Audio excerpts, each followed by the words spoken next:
Okay, so here's another office hour Q&A video for all of you guys that are in Sync Academy, but I'm going to release this publicly on YouTube so everybody gets the benefit of the answers that I give. Again, if you're in Sync Academy, this is a feature you guys get access to that every so often I post these opportunities for you to ask any particular question you have. It could be about your specific situation or some general confusion or curiosity you have about the industry, and I do my best to try to help. So let's get started. Mike's got the first one here. If we are US based, would you recommend submitting to US based libraries initially, or does it not matter? I would say if you could have a preference, I would say if you're in the US, you should try to work with a US based library, primarily for the proximity, the ability for you to basically be able to communicate probably more efficiently, maybe potentially even meet up in real life if that's a possibility. I think that when you create in-person relationships, even if you only meet the people once in your career, and many of the libraries that I worked with, I only met with them once or twice in the course of our many years working together, it makes a difference to make a little bit more of a meaningful connection with the people that you're going to be doing business with and relying upon. So also, I have always recommended this, that if you're going to primarily want to get US placements, which I think is one of the, if not the healthiest marketplace in the world for royalties, you probably want to work with a library that's got its network connections with US production firms and ad houses or ad companies, trailer houses, Hollywood people essentially. So if you want to get a lot of US placements on US TV, probably not exclusively, but you're gonna have a much better time doing that working with a US based company. Now, there are certainly many of our students and many members who are US based who then at some point go across the pond and work with a UK company or a European company. And I think that's great too. In some ways, that can be a really smart move for some of you that feel like you have music that really works well in their marketplaces, because then you have access points all over the world, all over the planet. Also, keep in mind that when you work with a US-based library that's got a pretty good track record, and they've been doing really well, especially a lot of the ones that we recommend in Sync Edge, they've already got sub-publishers all over the world. So essentially, when you work with a really great, high-quality US production music library, you're also getting access to 10, 20, 30 different marketplaces around the world, all these different countries and all these different other places where your music can be shopped and you can see international royalties build up. In fact, the early part of my career, the first 5 years, I'd say, it was my international royalties that were dwarfing my domestic royalties. But I wasn't working with any international companies. I was only working with my single US library who had a bunch of sub-publishers. And for one reason or another, my music was really doing well in some of those other marketplaces. So just be word to the wise there, you guys know. All right, Zell, good to hear from you, man. Okay, I'm really not happy with PROs. The more I get into sync and the more frustrated they become. I feel you there, my friend. I have several placements on a documentary that has been constantly airing since February 2023. I can see them in my TuneSat, but the PROs say the channel is a sample station, so they will only pay me when they survey the channel and the show is playing during that window, and they'll only pay that one time they catch it, not all the other times that it aired already. Definitely feel your frustrations there, Zell. I've had similar situations in my career.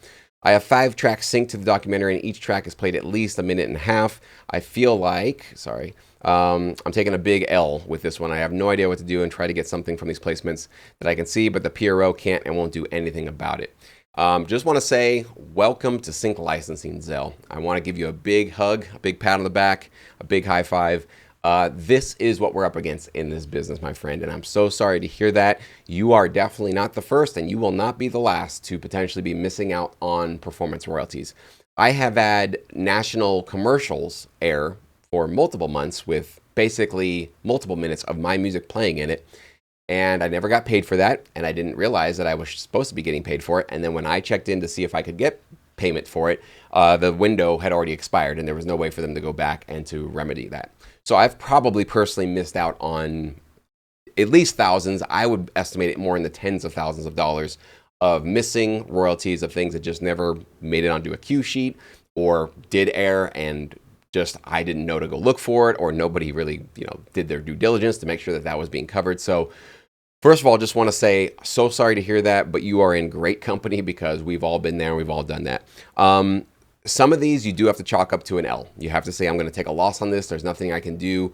The PROs definitely not very transparent. They have a lot of faults, a lot of limitations. There's a lot of things about the PROs that I am not personally happy about, as you are not as well. All of us, right?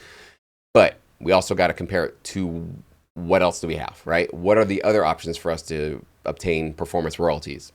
we've got nothing right now, right? Blockchain, we're waiting for you. We're waiting for this new tech to come in and kind of solve these problems for us and sort of, remedy the situation. But until that day comes, ASCAP, BMI, and whatever PRO you guys are a part of, that's the only option we have right now. So love them or hate them, we got to work with them. So my only remedy for this is basically to, first of all, build this kind of disappointment into your sync licensing career.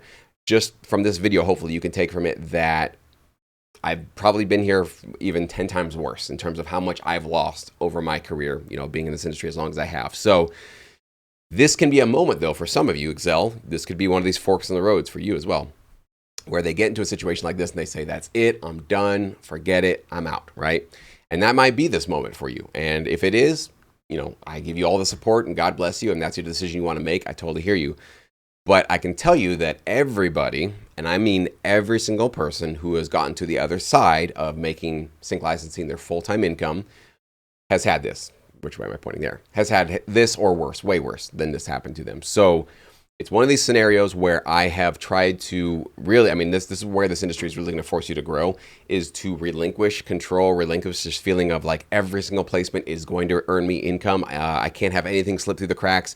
A missing registration is just the end of the world, or a missing cue sheet, or missing royalties. I can't tolerate that. That's just not going to be built into my situation. I'm not saying it's going to take away the pain forever. You're always going to feel this sort of sense of this sucks when you miss out on royalties, and when you can literally point at something and say, I have detections of where my music is. Why can't you guys do something about it? And they really can't. Super frustrating, but just try to keep that sort of elevated point of view. I would say that even the best of the best has dealt with this. Hans Zimmer has missing royalties, guys. Everybody who is at the top of their game has missing royalties. Every artist who's a multimillionaire, who's done amazing things in this industry, has missing income, has missing royalties. So it's just a part of life. I don't even think it's necessarily just a sync licensing issue or a music industry issue, but I bet everybody and every aspect of every industry that's ever existed on planet Earth has had injustices on their journeys, right? People have screwed them over, they've been stolen from, they've lost money, they've lost things. Other people have made mistakes that's cost them a lot, right? We've all been there in one way or another. So, it sucks, but you're not the only one, Zell. So you got to decide, is this something that you're willing to tolerate? Is this the amount of pain that you're willing to tolerate to get to that next level, to keep going in this industry? Or is this pain level to the point of like, I can't stand this again. If this happens again, it's just not going to be worth it for me. And that's maybe what you want to decide to do. But sorry, I can't give you the sort of the magical solution to it, other than that this is just going to be part of our journey, because we are working with other human beings, and other human beings make mistakes just like we do, just like you do. We all are human, and we are all going to make mistakes, and things will slip through the cracks from time to time. So sorry to hear that, man. All right, Andrew, next up. Hey, Jesse, I'm trying to build my own personal brand, which I can turn to point to my music on music libraries for promotion. I only have 1 hour a night, basically, and all day Saturdays to try to make music for my brand. Music libraries and all the marketed stuff that goes along with that. Do I need to choose between one or the other, my brand versus making music for libraries?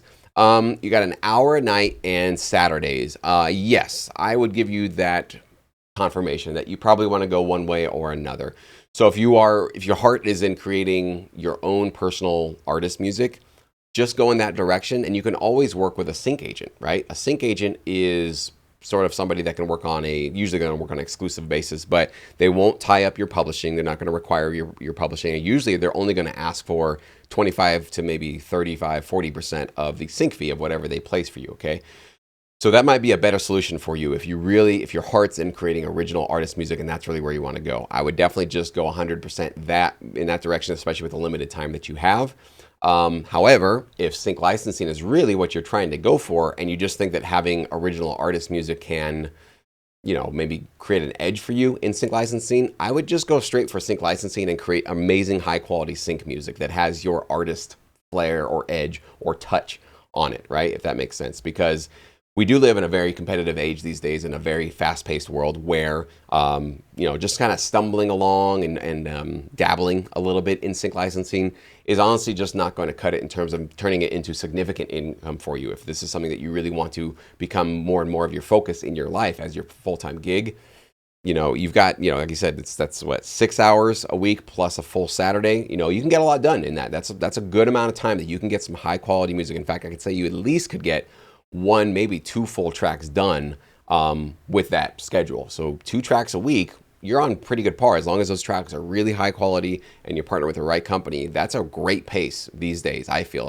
especially with the advent of all these new kind of newbies coming into the industry, just throwing whatever music they have on their hard drive at libraries. If you're really coming to something original, amazing, and kind of having your artist touch on it, I think you'd be very competitive there. So you got to decide which one you want to go on. But yes, I don't think you can do both equally as well. You're going to kind of dabble in both and probably not do either one that great. So you really want to dive 100% with your heart in one or the other. And I think either one can be fulfilling, just kind of depends on what really is more rewarding and more exciting for you. Great question. All right, Adam's got a great question here about sync fees. How logistically do people get paid sync fees? The publisher directly mails you a check for your half and you hope they are honest about it? That's a great question right there. I noticed a few major TV film libraries offer video game music, but since PROs would not collect royalties from games, composers who partner with a library in video game music are hoping to get a sync fee check, right? Yes, that's what they're doing. Wondering for any insight. I have some music that feels better suited for games than TV. So first one, how do people actually get paid sync fees? Yes, in my career, how it's worked is for the libraries that I've worked with who have offered the sync fees, they either do a direct deposit, like right into my bank account for the sync fee of whatever was negotiated. And usually that's based on whatever my initial contract with the library was. A lot of times it is, in my situation, it's been 50-50. So there's $10,000 for a sync fee, $5,000 goes to the library, $5,000 would go to me. And when we secure the deal, when we actually get our track placed and they've given us a thumbs up and we've signed the paperwork, it's usually 30 to 60 days afterwards. Sometimes it can be a lot longer, unfortunately, but in my situation, 30 days is usually the longest I've had to wait, I think, for a sync fee. It doesn't usually take much longer than that. And then, yeah, either your library, basically the client, whoever it is, if it's a video game who pays a one-time fee, like that Grand Theft Auto 6 story we were recently talking about, or if it's, somebody with an ad campaign, an ad company, they will mail the production music library the full check, let's say the $10,000, and then the library would take half of that or whatever your percentage is and mail it to you. Now, hope that they're honest about it. Yeah, for the most part, yes. I mean, I don't know how lucky or how successful you'll be by saying, hey, I need to see the actual original check and I need to see your emails, just verifying all this kind of stuff. I've never done that with any of my library partners.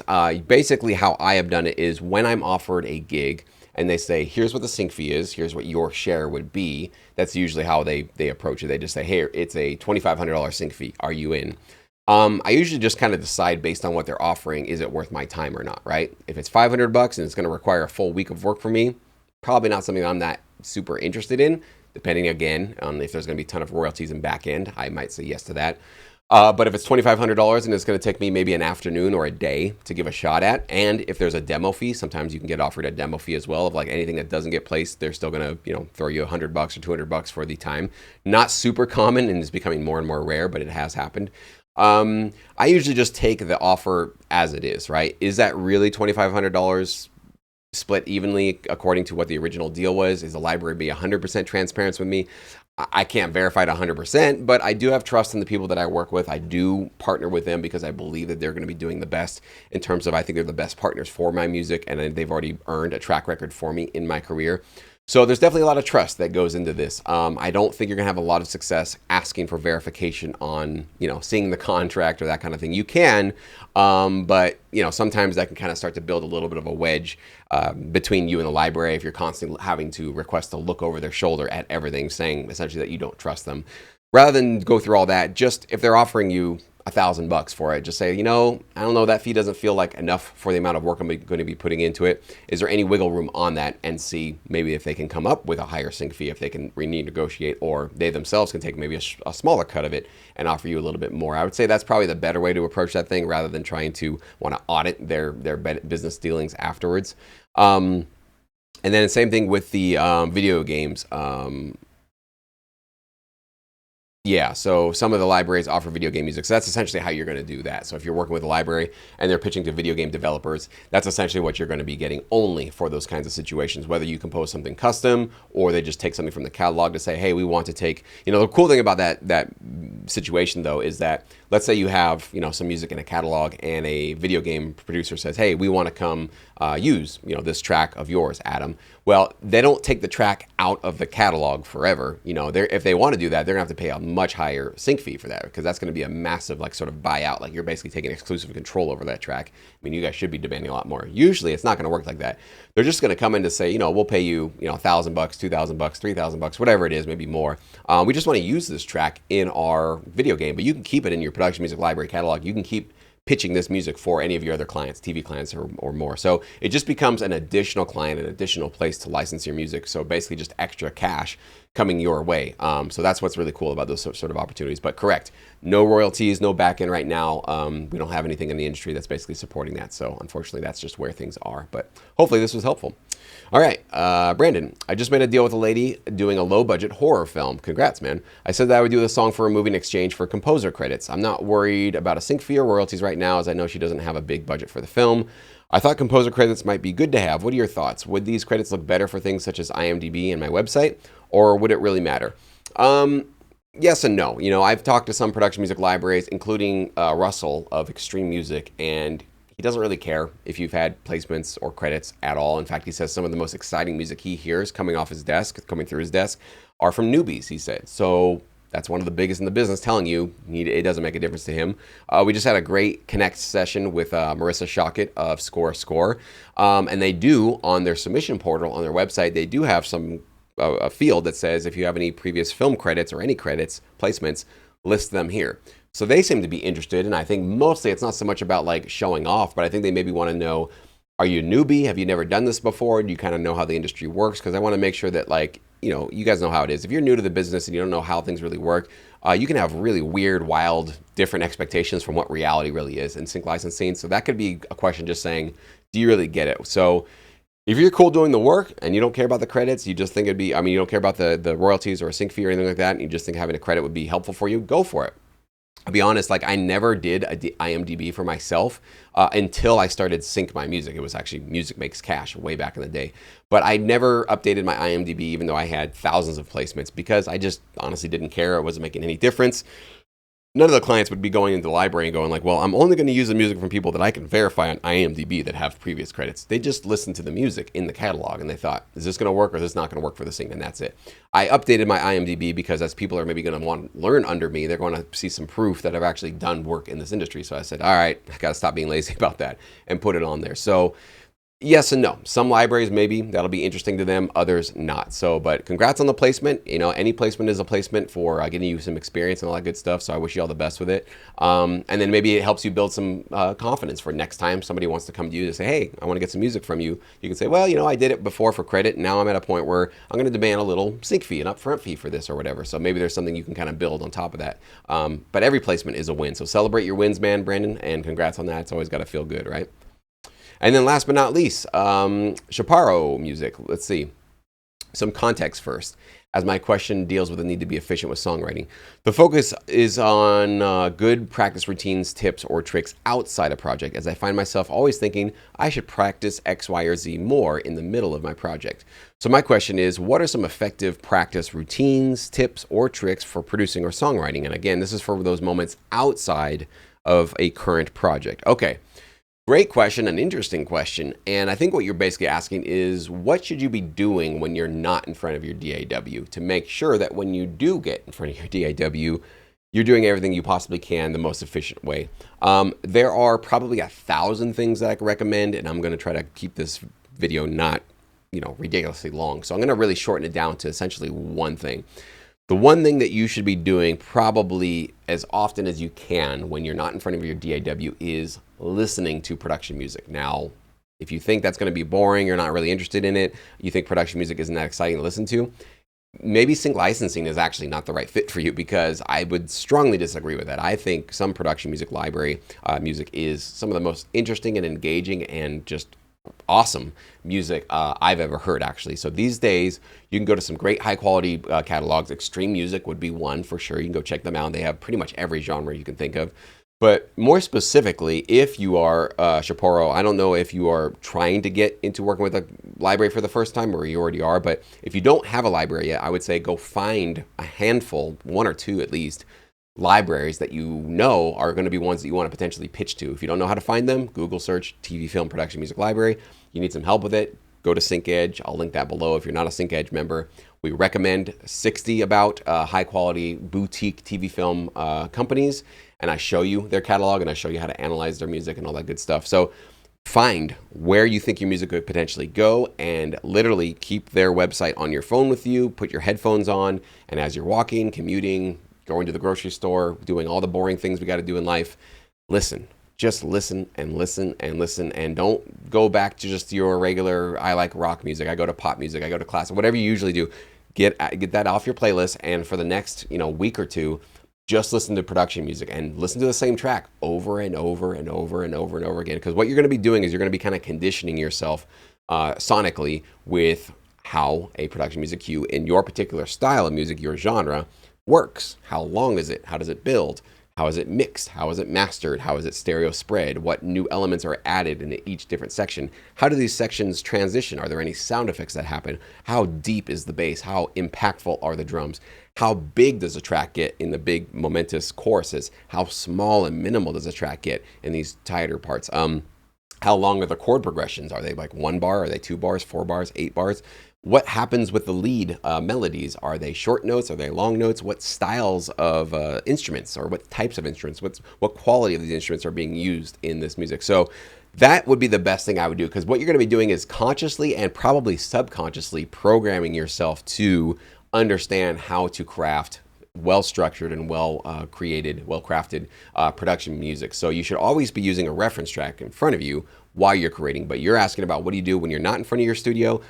I would be 100% of the time, that would be, if you could do one thing that'll improve your game, that would be it. Super simple, but you got to be conscious about it. You got to be intentional about it, and make sure that you are listening to high quality production music library music in a catalog that you intend to pitch to, or at least it's something that you feel is like it would take your music to that next level if your tracks could compete with them. Obviously, extreme music could be one of those that you want to look up to. So hopefully that's helpful, and I appreciate all of you guys that asked questions for this session of the Office Hours. Again, if you are not in Sync Academy, you want to join us and start asking your questions and hanging out with us. We're actually doing our Sync 60 challenge right now, which is really fun. A lot of cool, productive things are happening in our community. You can join us and learn more about Sync Academy in the link below. But thank you so much for asking your questions, and I hope my answers were helpful.